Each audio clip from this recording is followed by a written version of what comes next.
Hello friends, मैं मुकेश वर्णवाल एक बार फिर से अपने YouTube चैनल पर आप सबों का हार्दिक स्वागत और अभिनंदन करता हूं। आज के इस क्लास में हम सब बात करेंगे बौद्ध संगीति के बारे में। जैसा कि आप सबको पता है 483 ईसा पूर्व में महात्मा बुद्ध की 80 वर्ष की अवस्था में मृत्यु हो गई। महात्मा बुद्ध ने अपनी मृत्यु के पूर्व उन्होंने जो भी उपदेश दिए अपनी प्रिय शिष्य आनंद को संबोधित करके अपने अनुयायियों को उन सारे उपदेशों का कोई संग्रह प्रस्तुत नहीं किया था और साथ में उन्होंने बौद्ध संघ के जिन नियमों का निर्धारण किया उन नियमों से भी संबंधित किसी तरह का पुस्तक या संग्रह करने की कोशिश नहीं की। और यही कारण रहा कि जब तक महात्मा बुद्ध जीवित रहे तो जिनको भी अगर भ्रम की स्थिति उत्पन्न होती थी महात्मा बुद्ध के सिद्धांतों को लेकर, टीचिंग्स को लेकर और साथ में बौद्ध संघ के नियमों को लेकर अगर किसी तरह की कोई भ्रम की स्थिति होती थी तो डायरेक्ट महात्मा बुद्ध से मिलकर उन सारे शंकाओं का, भ्रम का निवारण संभव हो जाता था।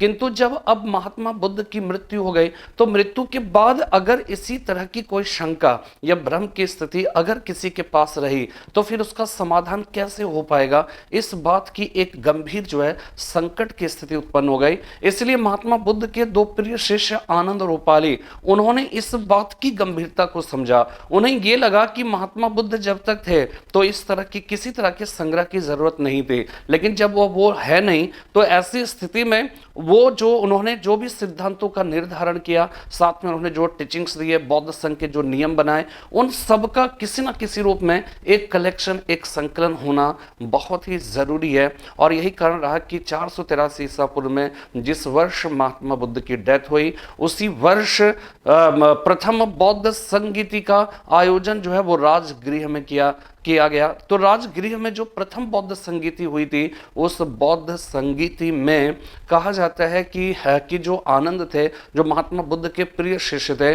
उन्होंने महात्मा बुद्ध के उपदेशों का पाठ किया था। महात्मा बुद्ध के उपदेशों का पाठ आनंद ने क्यों किया, यहां इस बात को समझिएगा, इस बात को ध्यान रखिएगा कि महात्मा बुद्ध ने अपने अधिकांश जो उपदेश दिए थे वो किनको एड्रेस करके दिया, किनको संबोधित करके दिया था, अपने प्रिय शिष्य आनंद को संबोधित करके दिया था। इसलिए महात्मा बुद्ध की जो उपदेश थे, उनकी जो शिक्षाएं थी, उन शिक्षाओं का सबसे ज्यादा जानकारी जिनके पास थी वो कौन थे, आनंद थे। और यही कारण रहा कि आनंद ने प्रथम बौद्ध संगीति में महात्मा बुद्ध के उपदेशों का पाठ किया।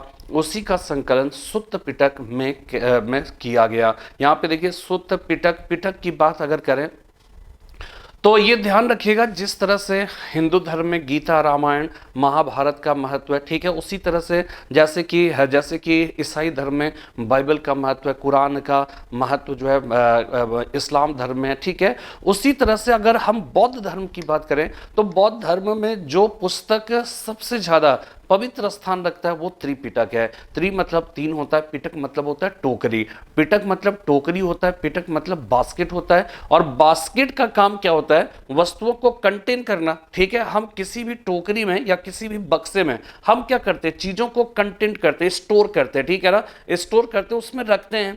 तो जब हम त्रिपिटक की बात करते हैं तो इसका मतलब है तीन पिटक, इसका मतलब है तीन टोकरी है। और इसमें प्रथम टोकरी या प्रथम पिटक सुत्त पिटक है, दूसरा पिटक विनय पिटक है, तीसरा पिटक अभिधम्म पिटक है। यानी कि ये तीन बास्केट है, जिसमें प्रथम जो बास्केट है उसका नाम सुत्त पिटक है, जिसमें महात्मा बुद्ध के उपदेशों को संकलित करके रखा गया। इसको सुत्त पिटक कहने का रीजन क्या था कि जैसे आप धागे का एक बंडल देखते होंगे, उस धागे के बंडल के एक छोर को ये धागे के एक छोर को छोड़ दिया जाए और उसको पकड़ लिया जाए और उसके साथ छोड़ दिया जाए तो वो धीरे धीरे क्या होगा, खुलता जाएगा। तो इस तरह से सुत्त पिटक में भी क्या है कि महात्मा बुद्ध के ऐसे उपदेशों का संकलन है जिसके एक छोर को पकड़ लिया जाए तो वो सारी चीजें अपने आप रिवील्ड होती चली जाती है, जस्ट उस तरह से जैसे धागे का बंडल उसके एक छोर को पकड़ने पर वो अपने आप खुलता चला जाता है। इसलिए उसको सुत्त पिटक कहा गया। तो सुत्त पिटक में आनंद ने प्रथम बौद्ध संगीति में महात्मा बुद्ध के उपदेशों का, उनके शिक्षाओं का जो पाठ किया था, उसी पाठ का उसमें संकलन किया गया। ठीक है। इसी तरह से महात्मा बुद्ध के दूसरे जो प्रिय शिष्य उपाली थे, उन्होंने बौद्ध संघ के नियमों का पाठ किया, और बौद्ध संघ के नियमों का जो पाठ उपाली ने प्रथम बौद्ध संगीति में किया, उसी का संकलन विनय पिटक के नाम से पुकारा जाता है। विनय पिटक, ध्यान रखिएगा कि ये बौद्ध संघ के नियमों का इसमें संकलन मिलता है। इससे जो है, इसीलिए बौद्ध संघ का संविधान कहकर पुकारा जाता है। ठीक है। तो महात्मा बुद्ध के जो बौद्ध धर्म के जो 3 पिटक थे, उसमें प्रथम 2 पिटक यानी सुत्त और विनय पिटक का संकलन जिस बौद्ध संगीति में हुआ था, वो बौद्ध संगीति कौन सी हो जाएगी? प्रथम बौद्ध संगीति। तो प्रथम बौद्ध संगीति का आयोजन राजगिरी में हुआ था। ठीक है। और उस समय मगध का शासक अजातशत्रु था, उसके अध्यक्ष महाकश्यप थे, और उसका जो परिणाम हुआ, वो परिणाम क्या हुआ कि बौद्ध धर्म से संबंधित जो त्रिपिटक है, उसमें प्रथम 2 पिटकों यानी कि सुत्त पिटक और विनय पिटक का उसमें संकलन किया गया। ठीक है। इसके बाद क्या होता है कि 100 साल तक, अगले 100 साल तक जो है एक सन्नाटे की स्थिति, मतलब ये कह सकते हो कि कोई संगीति नहीं हुई। लेकिन क्या है कि बौद्ध धर्म में धीरे धीरे मतभेद भी उभर कर सामने में आने लगे थे। ठीक है। कोई महात्मा बुद्ध को महामानव मानता था, कोई महात्मा बुद्ध को सामान्य व्यक्ति मानता था। ठीक है। कोई महात्मा बुद्ध को, तो इस तरह से क्या हो रहा था कि धीरे धीरे डिफरेंसेस जो है वो उत्पन्न होने लगे थे। बहुत सारे महात्मा बुद्ध के जो सिद्धांत थे, उन्होंने जिस की बात की, उस पर भी एक प्रकार की भ्रम की स्थिति जो है उत्पन्न होने लगी। तो इन्हीं परिस्थितियों में क्या हुआ, 100 साल के बाद जो है दूसरी बौद्ध संगीति का आयोजन हुआ। ठीक है। उस दूसरी बौद्ध संगीति का आयोजन हुआ वैशाली में। ठीक है। वैशाली में हुआ, और उसमें क्या था कि उसमें बौद्ध धर्म का पहला विभाजन होता है स्थविरवाद और महासांघिक जैसे 2 शाखाओं में। ठीक है। इसी प्रकार तीसरी बौद्ध संगीति का जब आयोजन होता है, तो उस समय सम्राट अशोक जो है मगध का शासक रहता है। और आपको मालूम होगा कि अशोक ने अपने शासनकाल के 9वें वर्ष में, ठीक है, अपने शासनकाल के 8वें वर्ष में उसने कलिंग का युद्ध किया था। ठीक है। कलिंग का युद्ध किया, और उस युद्ध की विभीषिका को देखकर उसका मन द्रवित हो उठा। ठीक है। और इसके बाद उसने क्या किया था, कुछ समय के बाद बौद्ध धर्म को अपना लिया। तो जब बौद्ध धर्म को अपना लिया, तो बौद्ध धर्म का वो मतलब एक महान उपासक शासक बन गया। उसने बौद्ध धर्म के प्रचार प्रसार के लिए व्यक्तिगत स्तर पर बहुत सारे कार्य किए। ठीक है। बहुत सारे कार्य किए, और इसी क्रम में उसने जो है क्या किया, तीसरी बौद्ध संगीति का आयोजन किया। और क्यों आयोजन किया, आयोजन के पीछे रीजन ये था कि दूसरी बौद्ध संगीति में जो स्थविरवाद और महासांघिक जैसी 2 शाखाएं बनी थी। ठीक है। तो स्थविरवाद और महासांघिक जैसी 2 शाखाएं बनी, तो उसमें क्या है, अशोक के समय तक जाते जाते स्थविरवाद के अंदर 11 और शाखाएं और महासांघिक के अंदर 7 और शाखाएं बन गई। तो 11 + 7 बराबर क्या हो गया, 18 शाखाएं। यानी बौद्ध धर्म के अंदर जो है 18 शाखाएं आ चुकी थी सम्राट अशोक के समय में। ठीक है। तो ये भी एक सवाल पूछा जाता है कि सम्राट अशोक के समय में बौद्ध धर्म कितनी शाखाओं में विभक्त हो चुका था, तो वो 18 शाखाएं थी। लेकिन जब अशोक ने बौद्ध धर्म को कलिंग युद्ध के बाद अपनाया और बौद्ध धर्म के अंदर इतना भ्रम देखा, तो उन्हें बड़ा खराब लगा, उससे बड़ा खराब लगा, और उसने क्या किया, तीसरी बौद्ध संगीति का आयोजन किया। और उसमें क्या किया, बौद्ध संघ या बौद्ध धर्म से संबंधित जो परंपरागत जो सिद्धांत जो बुद्ध ने प्रतिपादित किया था, उससे इतर मत रखने वाले जो महासांघिक थे, उन महासांघिकों को उसमें क्या किया, उस तीसरी बौद्ध संगीति से बहिष्कृत कर दिया। और साथ में आपको पता होगा कि उसने जो है बौद्ध संघ में फूट डालने वाले भिक्षु और भिक्षुणियों को कड़ी चेतावनी देने वाले संघ भेद अभिलेख जो है, सिज्म जो इंस्क्रिप्शन कहलाते हैं, वो अभिलेख उसने जारी किए थे। ठीक है ना। तो यहां पर अशोक के समय में बौद्ध धर्म जो है वो क्या है कि 18 शाखाओं में विभक्त हो गया। ठीक है। 18 शाखाओं में विभक्त हो गया था। और अशोक इसलिए बौद्ध धर्म में जो व्याप्त मतभेद अंतर्भेद थे, जो डिफरेंसेस थे, उसको वो दूर करना चाहता था, उससे मुक्त करना चाहता था। और इसीलिए उसने तीसरी बौद्ध संगीति का आयोजन हुआ। और उस संगीति में क्या हुआ कि बौद्ध धर्म की जो मूल शिक्षाएं थी, उस पर बल देने वाली बौद्ध धर्म की जो शाखा स्थविरवाद थी, उस स्थविरवाद की जो शाखा है उसका बोलबाला रहा, और महासांघिकों को उससे बहिष्कृत कर दिया गया। और साथ में इसी संगीति के बाद आपको पता होगा कि अशोक ने बौद्ध धर्म का अंतरराष्ट्रीयकरण किया था, विभिन्न प्रचारकों को भिन्न भिन्न क्षेत्रों में भेजा था। श्रीलंका में अपने पुत्र और पुत्री महेंद्र और संघमित्रा को क्रमशः वहां पर भेजा था। ठीक है, तो इस तरह से बौद्ध धर्म का अंतरराष्ट्रीयकरण हुआ। इसके बाद चतुर्थ बौद्ध संगीति का आयोजन हुआ और उसमें बौद्ध धर्म का एक और विभाजन हुआ, हीनयान और महायान जैसे दो शाखाओं में। ठीक है, तो ये जो बौद्ध संगीति है ना, इसको हम लोग एक डायग्राम के थ्रू देखेंगे। ठीक है, देखिए एक बात समझिएगा कि आप लोगों का कमेंट्स जो है कुछ ऐसे आए हुए कि उसमें जो है नोट्स बनाने की। ठीक है ना, देखिए मैंने जो पतली पतली सी किताब दी है और डिटेल में जो किताबें दी है, ठीक है ना, देखिए दोनों तरह की किताबें भेजने का मकसद, वरना मैं नोट्स क्यों भेजता आपको, ठीक है, किताब क्यों भेजता, उसमें पॉइंट वाइज लिखा हुआ है, उसके नोट्स बनाने की जरूरत नहीं है, नोट्स हमने पहले से ऑलरेडी बना दिया। लेकिन जिनको ऐसा लगता है कि नहीं अपनी हैंडराइटिंग में पढ़ना है, तो आप वो सब जो है उसको उतार लीजिए, वही क्रमशः नोट्स है वो पूरा। ठीक है, उसको आप उतारते जाइए, फिर हम उसको यहां बताए, फिर वो किताब दिया है, तो ये बेवजह टाइम मत बर्बाद करिए। ठीक है ना, क्योंकि हम लोग को संविधान का भी नोट्स अच्छा से बनाना है। फिर यहां पर जो है वो क्या है कि यहां पर हमने ऑलरेडी आपको प्रिंटेड शक्ल में नोट्स जो है भेजे हैं, आप देखिए उसको पढ़िए, और जितनी बातें बता रहा हूं सब उसमें। तो पहले पॉइंट वाइज जो है ना वो क्या है कि उसको पढ़ लीजिए, रट लीजिए। उसके बाद पाषाण काल से आजादी तक की जो किताब हमने दी है उसमें फिर डिटेल में आप पढ़िए। ठीक है, उसमें भी वो फैक्ट्स, ऐसा नहीं कि इसके फैक्ट्स उसमें नहीं होंगे, उसमें भी वो फैक्ट्स होंगे, लेकिन उसमें क्या होगा कि एक निबंधात्मक शैली में होगा, उसमें पॉइंट वाइज नहीं होगा, उसमें एक उपन्यास की तरह चीजें लिखी होगी जिसको आप पढ़ते चले जाओगे, वो बातें आपके दिमाग में अपना इंप्रेशन छोड़ता चला जाएगा। ठीक है, तो देखिए अगर हम चतुर्थ बौद्ध संगीति की मतलब जो है 4 बौद्ध संगीतियों की बात करें, तो देखिए 4 बौद्ध संगीति का जैसा कि हमने आपको बताया था कि उसका जो है वो क्या है कि एक, मैं आपको लास्ट क्लास में हमने एक कोडिंग भी जो है बतलाई थी। ठीक है, तो वो कोडिंग क्या है पहले डिटेल में समझिएगा, फिर आपको मैं बता रहा हूं। ठीक है, तो देखिए सबसे पहले जो है उसमें क्या है संगीति। ठीक है, सबसे पहले संगीति हो गया, इसके बाद आयोजन वर्ष हो गया। ठीक है, आयोजन वर्ष हो गया, इसके बाद आयोजन स्थल हो जाएगा, आयोजन स्थल हो जाएगा, इसके बाद अध्यक्ष हो जाएगा कि उस समय उसका अध्यक्ष कौन था। ठीक है, इसके बाद समकालीन शासक हो जाएगा, समकालीन शासक, और लास्ट में हो जाएगा परिणाम। ठीक है, थोड़ा सा बोर्ड का जो साइज है वो साइज जो है वो क्या है आपका छोटा है। ठीक है, शासक और लास्ट में हो जाएगा परिणाम।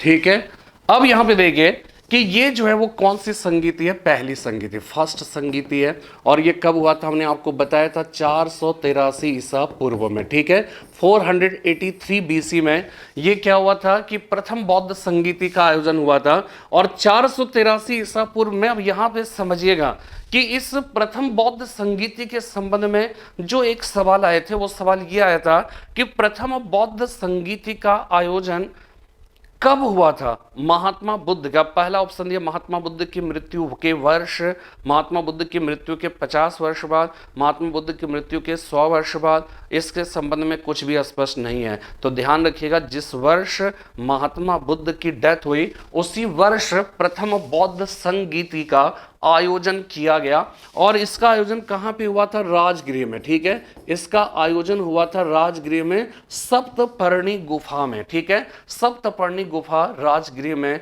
इसका जो है वो आयोजन हुआ था, और इसके अध्यक्ष उस समय कौन थे, महाकश्यप। ठीक है, इसके अध्यक्ष जो है महाकश्यप थे, और इसके बाद शासक का जो नाम होगा वो शासक का नाम क्या था, अजात शत्रु।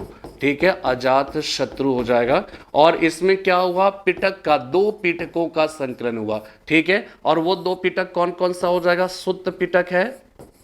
ठीक है, आप लोग अपना नोट्स निकालिए और उसमें देखिए। ठीक है, सुत्त पिटक एवं विनय पिटक, इन 2 पिटकों का संकलन किया गया।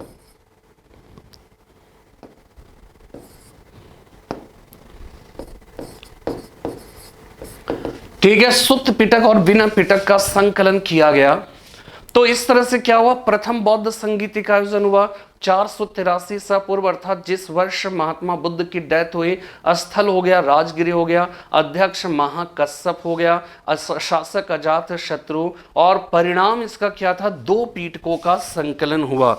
इसमें से ये ध्यान रखना है कि इसमें जो सुत्त पिटक है ना, ये सुत्त पिटक, इसमें बुद्ध के उपदेशों का संकलन मिलता है, ये ध्यान रखिएगा।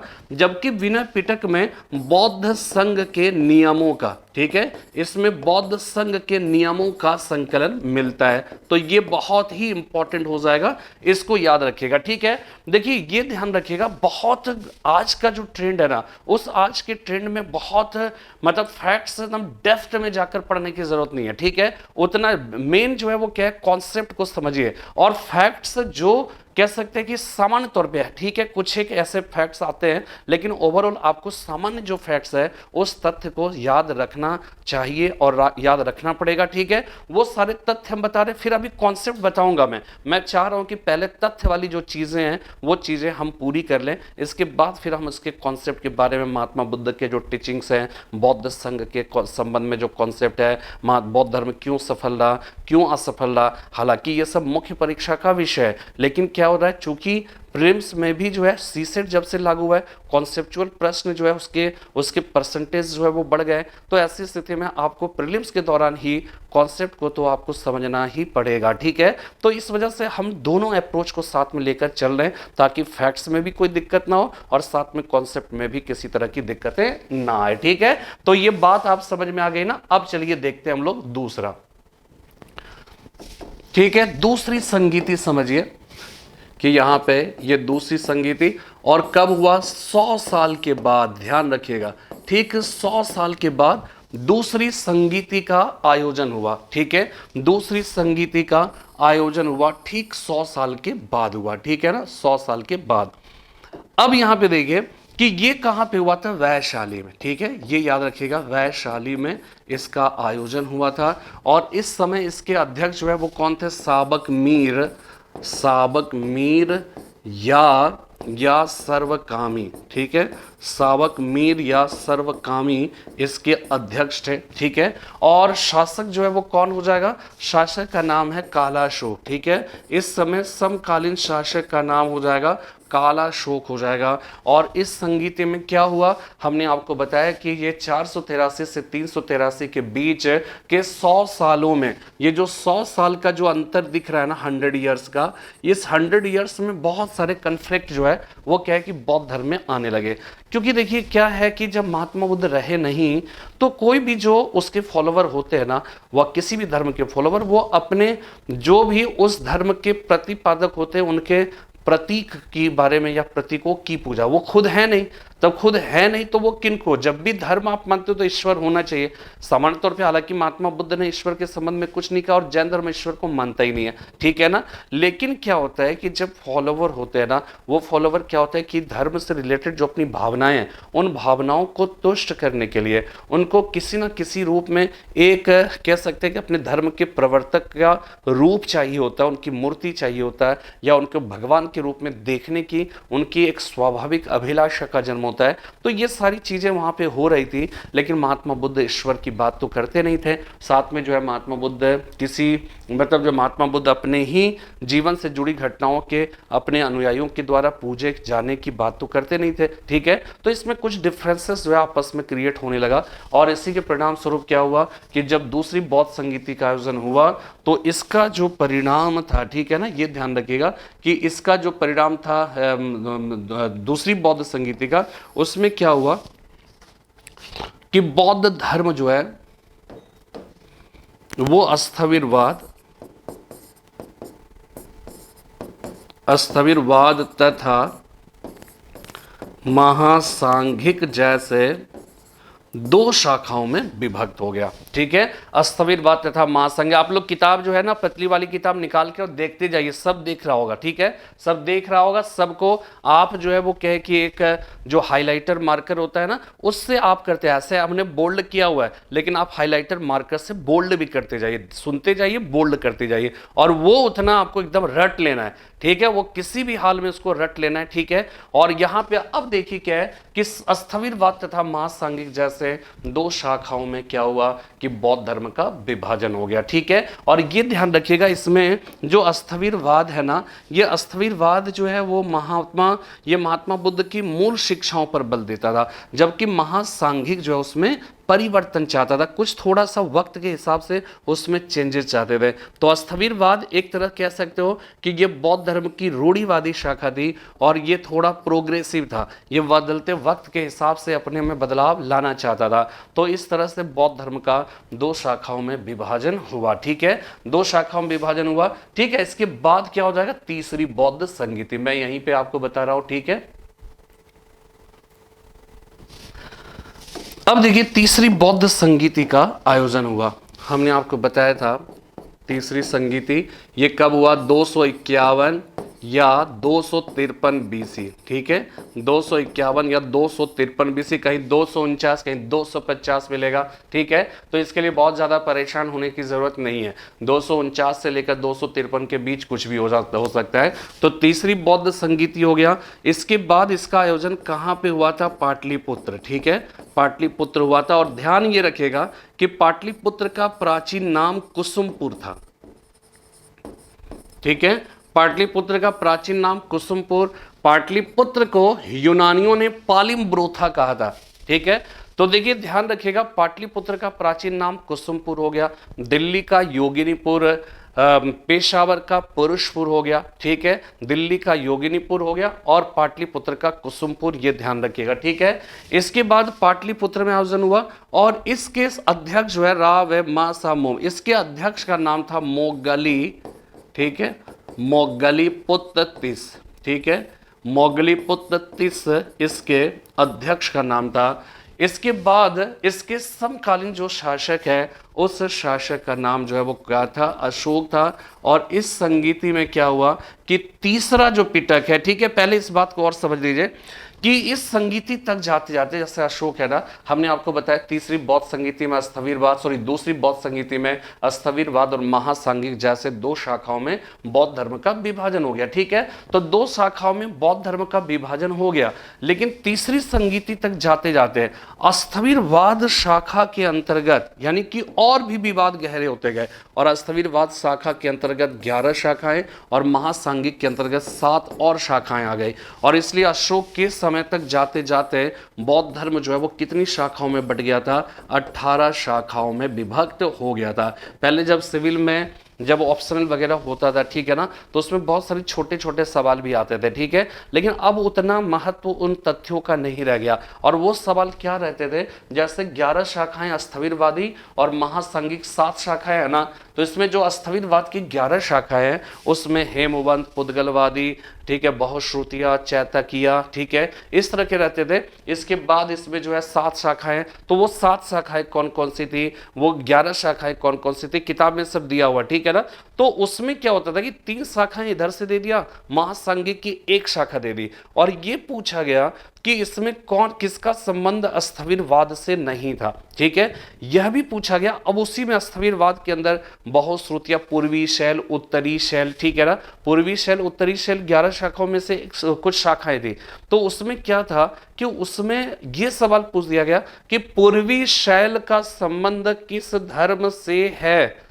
अब किस धर्म से हो जाएगा, तो बौद्ध धर्म से हो जाएगा। ठीक है ना, लेकिन इस तरह के सवाल तो एकदम जो 11 शाखाएं वो भी हम लोग को पहले रखना पड़ता था। ठीक है, उसमें हेमवंती हो गया, पुद्गलवादी, बहुश्रुतिया, चैतकिया, पूर्वी शैल, उत्तरी शैल, इस तरह की बहुत सारे शाखाएं थी। ठीक है ना, तो वो सब थोड़ा ध्यान में रखना पड़ता था। अस्थविरवाद के अंदर ही एक और शाखा बनी थी, सर्वास्तिवाद, जिसका केंद्र मथुरा था और जिसके प्रवर्तक राहुल भद्र थे। सारी किताबें में दी हुई है, सब देखेगा। जिसके प्रवर्तक राहुल भद्र थे वो संस्कृत भाषा को महत्व देता था, मथुरा उनकी गतिविधियों का केंद्र था।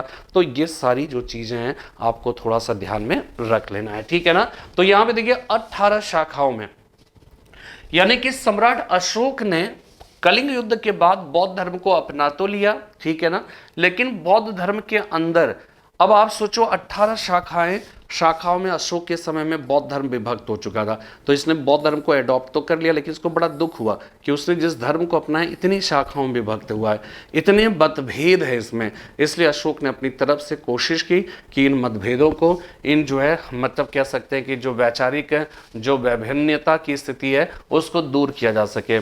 और इसके लिए क्या हुआ कि अशोक ने फिर प्रथम तृतीय बौद्ध संगीति का आयोजन किया। और उसके अंतर्गत क्या था कि उसने बौद्ध संघ में फूट डालने वाले जितने भी भिक्षु और भिक्षुणी थे उन सबको उससे निष्कासित कर दिया। यानी कि उसमें बोलबाला महासांघिकों का नहीं, स्थविरवादियों का होगा। क्यों? क्योंकि ये महात्मा बुद्ध की मूल शिक्षाओं पर बल देता था। ठीक है, ये महात्मा बुद्ध की मूल शिक्षाओं पर बल देता था, जबकि महासांघिक जो है उसमें परिवर्तन चाहता था। ठीक है, उसमें परिवर्तन चाहता था।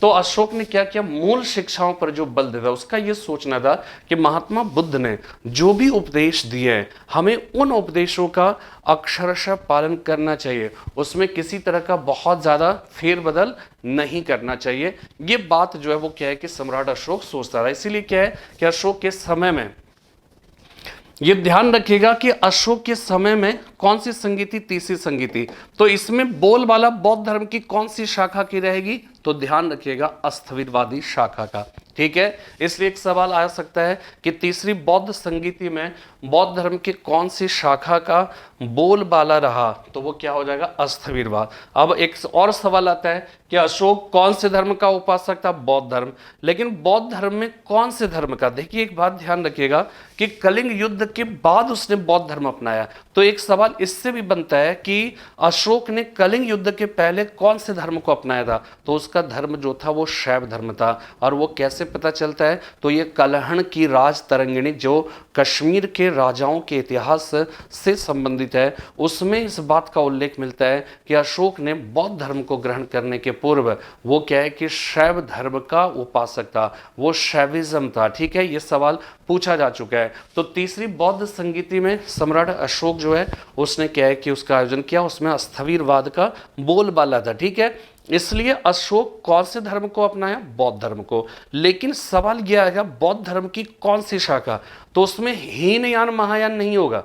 हीनयान महायान अभी तक नहीं आया, ये ध्यान रखिएगा, वो चतुर्थ बौद्ध संगीति में आएगा। तो जब अशोक जो है महात्मा बुद्ध की मूल शिक्षाओं पर बल देता था और स्थविरवादियों का बोलबाला रहा, तो वो किसका उपासक हो जाएगा, वो स्थविरवाद का हो जाएगा। महासांघिक का तो होगा नहीं, हीनयान महायान ये सब का नहीं होगा, क्योंकि हीनयान महायान अभी आया ही नहीं है। तो स्थविरवाद का क्या होगा, बोलबाला होगा अशोक के समय में। और अशोक जो है वो क्या है कि इसी शाखा का, बौद्ध धर्म का उपासक तो था, लेकिन बौद्ध धर्म की कौन सी शाखा, तो स्थविरवाद का। तो अशोक इसका उपासक हो जाएगा। अच्छा, एक और बात समझिएगा कि अशोक ने इसी संगीति के बाद उसने बौद्ध धर्म के प्रचार प्रसार के लिए विभिन्न प्रचारकों को भिन्न भिन्न स्थलों में भेजा, ये आपको पता है। ठीक है ना, तो सवाल यहां पर यह उत्पन्न होता है कि अशोक ने बौद्ध धर्म की कौन सी शाखा के प्रचार प्रसार के लिए भेजा। ठीक है, बौद्ध धर्म तो है ही है, लेकिन बौद्ध धर्म में हीनयान भी, महायान भी है, स्थविरवाद भी है, महासांघिक भी है, किसकी, तो ध्यान रखिएगा स्थविरवादी शाखा का,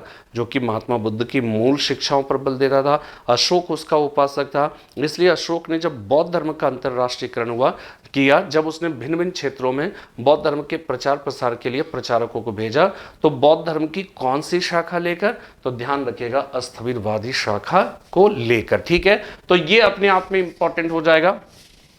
इसके अतिरिक्त देखिएगा कि इस संगीति में क्या हुआ कि अब वो सारी बातें हो गई। दो पिटक का संकलन जो है पहली संगीति में हुआ, दूसरे में तो कुछ ऐसा हुआ नहीं। तीन पिटक है ना, तीसरा पिटक अभिधम पिटक, यानी कि तीसरी संगीति में एक बहुत ही इंपॉर्टेंट जो है बात ये हुई कि बौद्ध धर्म का तीसरा जो पिटक है अभिधम्म पिटक, उस अभिधम्म पिटक का संकलन किया गया। ठीक है, उस अभिधम्म पिटक का संकलन किया गया। और ये जो अभिधम्म पिटक है इसमें क्या मिलता है, तो ये ध्यान रखिएगा कि इसमें मिलता किस चीज की जानकारी, कि सुत्त पिटक में बुद्ध के उपदेशों का संकलन मिलता है, और इन उपदेशों का दार्शनिक विश्लेषण, उसका जो फिलोसॉफिकल एनालिसिस, यानी philosophical analysis of teachings of Mahatma Buddha, वो जो है उसका कलेक्शन किस पे मिलता है? अभिधम्म पिटक में। तो सुत्त पिटक में बुद्ध के उपदेशों का संकर मिलता है, जबकि अभिधम्म पिटक में बुद्ध के उपदेशों का दार्शनिक विवेचन मिलता है। ठीक है, तो ये हो जाएगा इंपॉर्टेंट, अभिधम्म पिटक हो जाएगा। ठीक है, इसके बाद देखिएगा, इसके बाद इसमें एक और बात ध्यान रखिएगा कि मोगलीपुत्र तीस जो इसके अध्यक्ष थे ना, उन्होंने एक पुस्तक की रचना की थी कथावत्थु की। ठीक है, इन्होंने कथावत्थु नामक एक पुस्तक की रचना की थी। ये भी सवाल जो है वो क्या है कि पूछा जा चुका है। ठीक है ना, इसके बाद नेक्स्ट देखिएगा, नेक्स्ट इसके बाद क्या होगा? चतुर्थ बौद्ध संगीति। ठीक है, तो तीसरी बौद्ध संगीति में ध्यान रखिएगा क्या क्या हुआ? अस्थविरवादियों का बोलबाला था। दूसरी बात, तीसरे पिटक अभिधम्म पिटक का संकलन किया गया, जिसमें महात्मा बुद्ध के उपदेशों का फिलोसॉफिकल एनालिसिस है, दार्शनिक विवेचन है। ठीक है, मोगलीपुत्र तीस ने इसी संगीति के दौरान कथावत्थु नामक अपनी पुस्तक की रचना की थी। ठीक है, इसके बाद देखिए तीसरी के बाद होगा चतुर्थ बौद्ध संगीति, और ये होगा प्रथम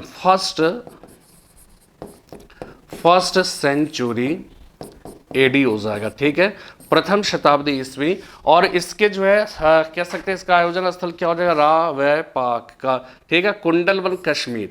ठीक है, कुंडलवन कश्मीर में इसका आयोजन किया गया, कुंडलवन कश्मीर में इसका आयोजन किया गया, और इसके जो है अध्यक्ष का नाम था वसुमित्र। ठीक है, वसुमित्र इसके अध्यक्ष का नाम था, और इसमें एक उपाध्यक्ष भी था जिसका नाम था अश्वघोष। ठीक है, अश्वघोष इसके एक उपाध्यक्ष भी थे जिनका नाम अश्वघोष था, और समकालीन शासक जो है वो कौन हो जाएंगे? कनिष्क। ठीक है, कनिष्क कुषाण वंश का शासक था। ठीक है, हिंदुस्तान आने के बाद इसने भारत में बौद्ध धर्म को अपनाया, लेकिन बौद्ध धर्म की कौन सी शाखा?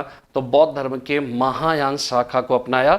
जो कह सकते हैं चतुर्थ बौद्ध संगीति में बौद्ध धर्म का फिर से विभाजन हुआ हीनयान और महायान जैसे, हीनयान तथा महायान जैसे दो शाखाओं में। ठीक है, हीनयान तथा महायान जैसे दो शाखाओं में, और इसमें कनिष्क जो है महायान शाखा का उपासक था। ठीक है, कनिष्क महायान शाखा का उपासक था, और हीनयान महायान में ध्यान रखिएगा कि जो अस्थविरवाद शाखा थी जो महात्मा बुद्ध की मूल शिक्षाओं पर बल देता था, उसी से हीनयान शाखा का उदय हुआ, और महासांघिक जिसमें जो महात्मा बुद्ध की शिक्षाओं में थोड़ा परिवर्तन चाहता था, उसी से महायान का जन्म हुआ। तो इस तरह से कनिष्क के समय में बौद्ध धर्म का एक और विभाजन हुआ हीनयान महायान जैसे दो शाखाओं में। इसमें कनिष्क जो है महायान शाखा का उपासक था। अशोक किसका उपासक हो जाएगा? ठीक है, इसको ऐसे समझिएगा, बहुत इंपॉर्टेंट है। अशोक बौद्ध धर्म की कौन सी शाखा का हो जाएगा? अस्थविरवाद। कनिष्क उपासक हो जाएगा बौद्ध धर्म की कौन सी शाखा का? महायान शाखा का। ठीक है, इसके बाद आप देखेंगे हर्षवर्धन भी बौद्ध धर्म का उपासक था ना, तो हर्षवर्धन भी जो है वो कौन सी शाखा? महायान। इसी प्रकार आपको पाल वंश में धर्मपाल वगैरह मिलेगा, तो वो बौद्ध धर्म को संरक्षण देता था, लेकिन बौद्ध धर्म की कौन सी शाखा? वज्रयान शाखा का, वज्रयान शाखा का। ठीक है, तो सब लोग बौद्ध धर्म के उपासक हैं, लेकिन अगर पर्टिकुलर ये पूछा जाए बौद्ध धर्म की कौन सी शाखा, तो अशोक अस्थविरवाद, कनिष्क महायान, हर्षवर्धन महायान, धर्मपाल वज्रयान, जो 7वीं शताब्दी ईस्वी में ये आता है, और इसी शाखा की विशेष रूप से पढ़ाई जो है विक्रमशिला विश्वविद्यालय में होती थी। ठीक है, इसी प्रकार महायान शाखा की विशेष रूप से पढ़ाई नालंदा विश्वविद्यालय में होती थी। हीनयान की पढ़ाई वल्लभी विश्वविद्यालय में। ठीक है, तो ये हो जाएगा।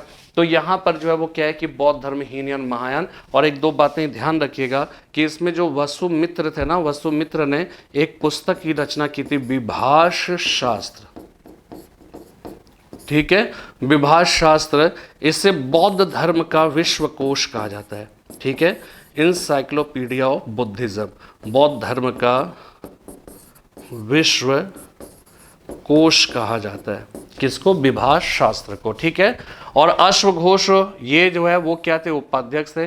और अश्वघोष ने भी, ये मैं आपको कुषाण काल में बताऊंगा कि अश्वघोष भी एक विद्वान शासक था। ठीक है ना। और इसने बहुत सारी पुस्तकों की रचना की थी। सारीपुत्र प्रकरण हो गया, इसी प्रकार बुद्ध चरित हो गया, सौंदरानंद हो गया, ये सब जो है वो क्या है? अश्वघोष की पुस्तक है। और अश्वघोष की जो पुस्तक सारीपुत्र प्रकरण है, इसे संस्कृत भाषा में लिखा गया प्रथम नाटक ग्रंथ माना जाता है। इसलिए फादर ऑफ संस्कृत ड्रामा कहकर किसे पुकारा जाता है? तो उसका सही जवाब जो है वो क्या हो जाएगा? वो है अश्वघोष, क्योंकि उनकी जो पुस्तक सारीपुत्र प्रकरण है वो संस्कृत भाषा में लिखा गया प्रथम नाटक ग्रंथ है। तो ये अपने आप में बहुत ही जो है वो क्या है कि इंपॉर्टेंट है। ठीक है ना। तो ये ध्यान में आपको रखना है। ठीक है, ये सब रह जाएगा। तो इससे एक बार फिर से देख लीजिए, रिकैप कर दे रहा हूं मैं। ठीक है ना। कि देखिए, पहली बौद्ध संगीति 483 ईसा पूर्व में, ठीक है, राजगृह में हुआ था। महाकश्यप इसके अध्यक्ष थे। अजात शत्रु समकालीन शासक थे। ठीक है, समकालीन शासक थे अजात शत्रु।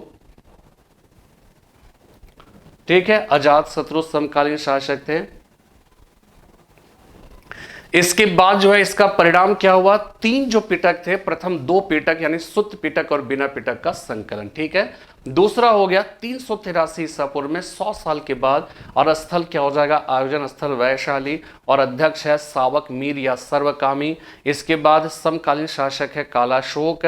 और इस संगीति में यानी दूसरी संगीति में बौद्ध धर्म का विभाजन स्थविरवाद और महासांगिक जैसे 2 शाखाओं में हो गया। ठीक है। तीसरी संगीति 251 या 253 ईसा पूर्व में पाटलिपुत्र में हुआ था, कुसुमपुर जिसे कहा गया। और मोगलीपुत्र इसके अध्यक्ष थे। इसके समकालीन शासक का नाम अशोक था। और अशोक के समय में आयोजित इस तीसरी संगीति में तीसरे पिटक अभिधम्म पिटक का संकलन किया गया, जिसमें महात्मा बुद्ध के उपदेशों का संकलन मिलता है। ठीक है। चतुर्थ संगीति हो गया 1st सेंचुरी एडी यानी प्रथम शताब्दी ईस्वी में कुंडलवन कश्मीर में आयोजन हुआ था। ठीक है। इसके जो अध्यक्ष है वो वसुमित्र हो गए। और अश्वघोष इसके उपाध्यक्ष थे। और इसके समकालीन शासक का जो नाम था वो कनिष्क है। और इसमें जो है बौद्ध धर्म का हीनयान और महायान जैसे 2 शाखाओं में विभाजन हुआ। ठीक है। और हमने बताया था मोगलीपुत्र तिस्स ने कथावत्थु नामक पुस्तक की रचना की। इसी प्रकार वसुमित्र ने विभाष शास्त्र नामक पुस्तक की रचना की, जिसे बौद्ध धर्म का विश्वकोश कहा जाता है। ठीक है, बौद्ध धर्म का विश्वकोश कहकर पुकारा जाता है। तो ये सारी जो है तथ्य आपको जो है ध्यान में रखने हैं। ठीक है ना। तो देखिए, ये सारी चीजें बेसिक जो बातें हैं ना, इतना तो आपको याद रखना होगा। ठीक है, इतना रखना होगा। और इसको मैं एक तरीका भी बता दे रहा हूँ, एक कोडिंग भी बता रहा हूँ, जो बुक्स में नहीं लिखा है वो अपनी जानकारी के लिए लिख लीजिएगा। ठीक है ना। तो इसको देखिए, यहां पर मैं आपको एक कोडिंग बता रहा हूं।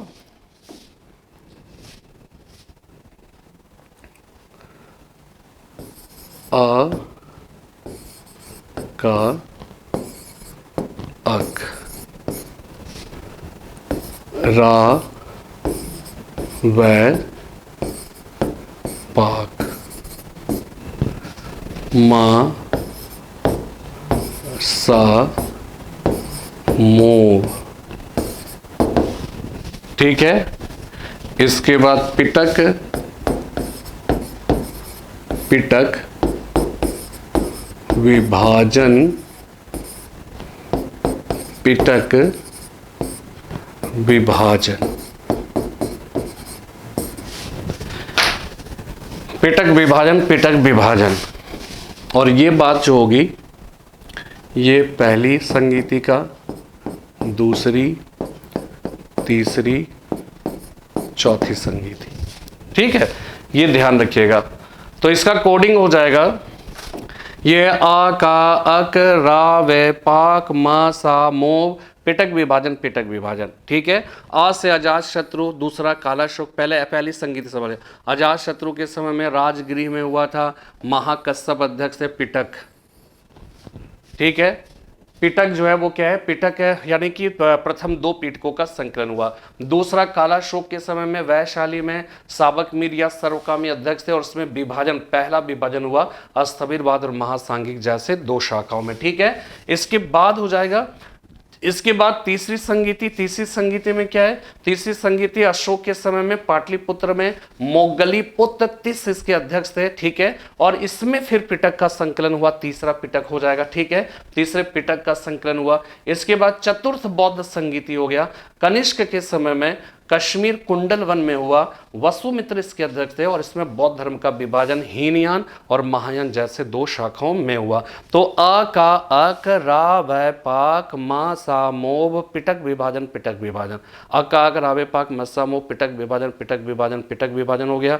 483, 383, 251 प्रथम शताब्दी ईस्वी, अ का अक, रावे पाक, मस्सा मोव, पिटक विभाजन, पिटक विभाजन, अ का अक, रावे पाक, मस्सा मोव, पिटक विभाजन, पिटक विभाजन, 483, 383, 251 प्रथम शताब्दी ईस्वी। समझ में बात आ रही है? तो पहले क्या करो कि आप डिटेल में पढ़िए, और डिटेल में जब आप पढ़ लोगे ना, डिटेल में जब आप पढ़ लीजिएगा तो फिर जो है फिर क्या करना है कि आपको जो है उसको शॉर्ट में याद रखना है। आपको क्या है, जब डिटेल में पढ़ लेते हो ना तो आप समझदार हो जाते हो ना। फिर समझदार व्यक्ति के लिए क्या होता है? इशारा काफी होता है। तो उसके लिए इशारा चाहिए। तो इशारा जो है वो क्या है कि आपको ये इशारा है, अ का अक, रा वै पाक, मा सा मो, पिटक विभाजन, पिटक विभाजन। अजातशत्रु, कालाशोक, अशोक, कनिष्क, राजगिरी, वैशाली, पाटलिपुत्र, कश्मीर, महाकश्यप, सावकमीर, मोगलीपुत्र से वसुमित्र। इसके बाद पिटक हो गया, पहले में प्रथम दो पिटक है, सुत्त पिटक, विनय पिटक का संकलन हो गया। इसके बाद विभाजन हो गया। विभाजन कौन सी संगीति, कौन से दो हिस्सों में? स्थविरवद, महासांगिक में।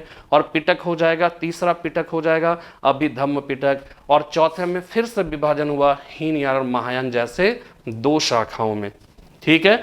तो ये है बौद्ध संगीति से संबंधित जो है सारी बातें। तो इतना आपको क्या करना है? याद रखना है। इतना अगर आप याद रखोगे ना तो बौद्ध संगीत, अभी इसके बारे में आगे की क्लास में मैं इसको बताऊंगा। तब तक आप क्या करिएगा, ये 4 बौद्ध संगीत बुक्स में देखिए, रट जाइए उसको, ठीक है, रट जाइए। वो सब लिखा हुआ, जिसको नोट्स लिखने की इच्छा है उसी को उतार लीजिए कॉपी में अपनी, ठीक है।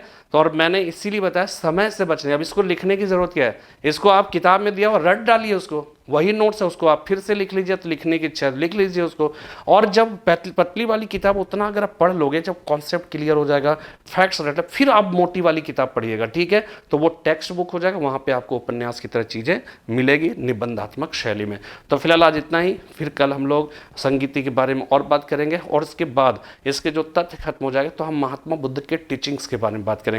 और एक टॉपिक हम लोग रखेंगे बौद्ध संघ के नियमों से संबंधित, ठीक है, बौद्ध संघ से संबंधित, ठीक है। फिलहाल आज इतना ही, फिर कल मिलते हैं एक नए वीडियो के साथ। तब तक के लिए जय हिंद, जय भारत।